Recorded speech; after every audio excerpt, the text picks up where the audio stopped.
ভারতীয় গণমাধ্যম the Indian express বলছে মুস্তাফিজুর রহমানকে বাদ দেওয়ার বিষয়টি সম্পর্কে জানতেনই না ভারতীয় ক্রিকেট বোর্ডের অধিকাংশ কর্মকর্তারা। এমনকি আইপিএল গভর্নিং কাউন্সিলের কর্মকর্তারাও জানতেন না কিছু। সিদ্ধান্ত নেওয়া হয়েছিল ভারতীয় ক্রিকেট বোর্ডের সর্বোচ্চ পর্যায় থেকে। মুস্তাফিজুর রহমানকে বাদ দেওয়ার বিষয়টি গণমাধ্যমে সকলের সামনে আসলে জন্ম নেয় নতুন বিতর্কের। ঘটনার পর থেকেই উত্তাপ ছড়াচ্ছে ভারত ও বাংলাদেশের কূটনৈতিক সম্পর্কে। এ বিষয়ে না হয়েছিল কোনো বোর্ড মিটিং, হয়েছিল না গভর্নিং কাউন্সিলের সঙ্গে আলোচনাও।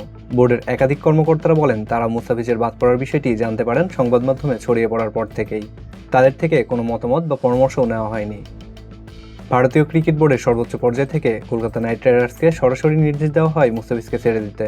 মুস্তাফিজের পরিবর্তে কেকেআর বিকল্প খেলোয়াড় নেওয়ার আবেদন করলেও তা অনুমোদনের আশ্বাস দেয় বিসিসিআই। এদিকে মুস্তাফিজকে বাদ দেওয়ার দাবিতে ভারতে কয়েকদিন ধরে বিক্ষোভ চালাচ্ছিল কয়েকটি হিন্দুত্ববাদী উগ্রপন্থী সংগঠন। সেই প্রেক্ষাপটেই এই সিদ্ধান্ত নেওয়া হয়েছে বলে মনে করেন সংশ্লিষ্টরা। ঘটনার জেরে কড়া অবস্থান নিয়েছে বাংলাদেশ ক্রিকেট বোর্ড। বিসিবি জানিয়েছে আসন্ন টি-20 বিশ্বকাপ খেলতে ভারতে যাচ্ছে না বাংলাদেশ। আইসিসির কাছে অনুরোধ জানিয়েছে বাংলাদেশের ম্যাচগুলো অন্য দেশে সরিয়ে নিতে। তবে বাংলাদেশকে বিশ্বকাপ খেলতে ভারতে যেতে রাজি করতে আইসিসির মাধ্যমে নতুন প্রস্তাব দিতে যাচ্ছে ভারতীয় ক্রিকেট বোর্ড বিসিসিআই। চলমান জটিল পরিস্থিতি থেকে উত্তরণের লক্ষ্যে আইসিসি থেকে এরই মধ্যে এ নিয়ে বিসিবির সঙ্গে আলোচনার প্রস্তাব দেওয়া হয়েছে।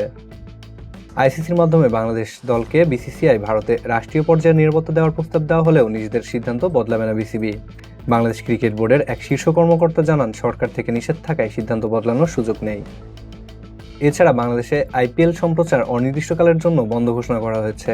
তথ্য ও সম্প্রচার মন্ত্রণালয়ের বিজ্ঞপ্তিতে বলা হয়েছে পরবর্তী নির্দেশ না দেওয়া পর্যন্ত আইপিএল সংক্রান্ত কোনো অনুষ্ঠান বা খেলা সম্প্রচার করা যাবে না।